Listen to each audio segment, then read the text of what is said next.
Banyak drama yang terjadi pada SBMPTN tahun 2020 disebabkan oleh wabah COVID-19. Mulai dari perubahan jadwal, tes yang diujikan, sampai pada proses pemilihan jurusan. Namun, ada banyak pelajaran yang bisa kita ambil, khususnya buat kamu yang ingin mengikuti SBMPTN tahun 2021 nanti. Apa saja itu?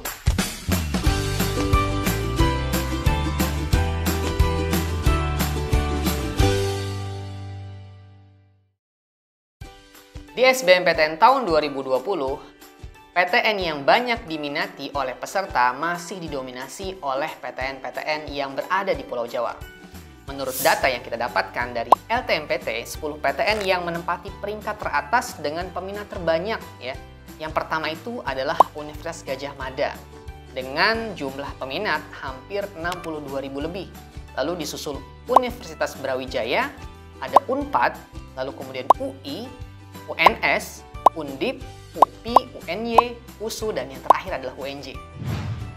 Untuk 10 prodi Saintek yang memiliki nilai rataan tertinggi, diantaranya adalah ada kedokteran UGM, lalu kemudian disusul oleh aktuaria UGM, yang ketiga adalah kedokteran UI, aktuaria UI, teknik industri UI, STI ITB, FTI ITB, statistika UGM, kedokteran Unair, dan yang terakhir sistem informasi Universitas Indonesia.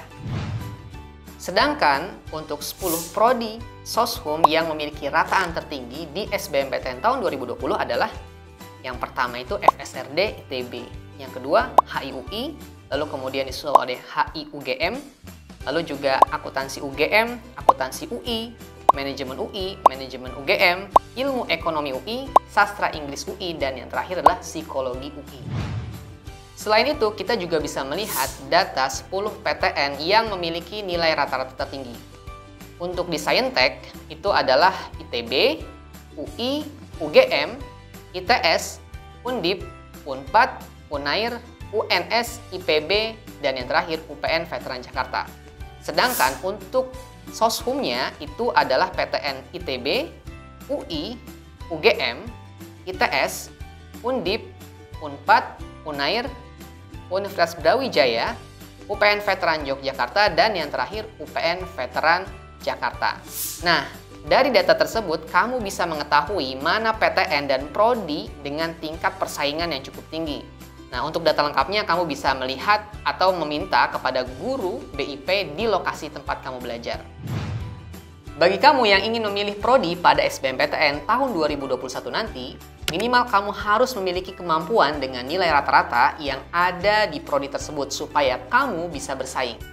Perlu kamu ketahui juga, karena tahun ini yang diujikan hanya TPS atau tes potensi skolastik saja, berarti nilai rataan yang disajikan oleh panitia hanyalah nilai berdasarkan TPS saja. Jika di tahun 2021 nanti kondisi sudah kembali normal, tentu saja tes bisa kembali seperti awal, yaitu TPS dan TKA atau tes kemampuan akademik. Untuk itu perlu kamu persiapkan dari sekarang. Di antaranya dengan bergabung bersama Nurul Fikri sebagai lembaga bimbingan belajar dan sering-sering mengikuti tryout untuk mengetahui sampai mana kemampuan yang kamu miliki.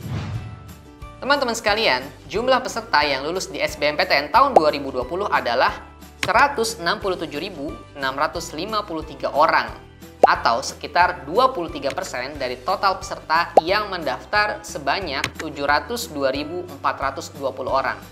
Dan yang menarik adalah 8 politeknik juga ikut serta di SBMPTN tahun 2020. Sayangnya, peminat di politeknik masih belum sebanyak universitas dan institut. Yang memilih politeknik di SBMPTN hanya 1.453 peserta dan yang lulus sebanyak 638 orang. Sehingga jika dihitung persentase kelulusannya mencapai 40%. Bisa jadi ke depannya panitia akan mengikutsertakan lebih banyak lagi politeknik di SBMPTN. Itu berarti kuotanya akan bertambah. Dan ini merupakan peluang bagus bagi kamu yang berminat kuliah di politeknik. Kamu cukup mengikuti seleksi SBMPTN tanpa perlu datang ke politekniknya. So, persiapkan diri sejak hari ini ya. Selanjutnya, hal lain yang menarik di SBMPTN 2020 adalah ada 510 peserta yang didiskualifikasi karena tidak memenuhi persyaratan dan melanggar aturan yang ada. Menurut panitia LTMPT, dari 510 peserta yang didiskualifikasi tersebut, 218 diantaranya melakukan pelanggaran pada saat pelaksanaan ujian, seperti berkomunikasi dengan peserta lain, membawa alat komunikasi, memfoto soal, dan menyebarkannya. Sedangkan 292 lainnya didiskualifikasi disebabkan masalah administratif, seperti foto yang kurang sesuai dengan aturan. Misalnya, foto di kartu peserta tidak jelas, menggunakan foto keluarga, wajahnya tertera di foto tapi tertutup oleh masker. Sehingga pada saat ujian, peserta tersebut tidak bisa divalidasi dengan foto yang ada pada kartu peserta.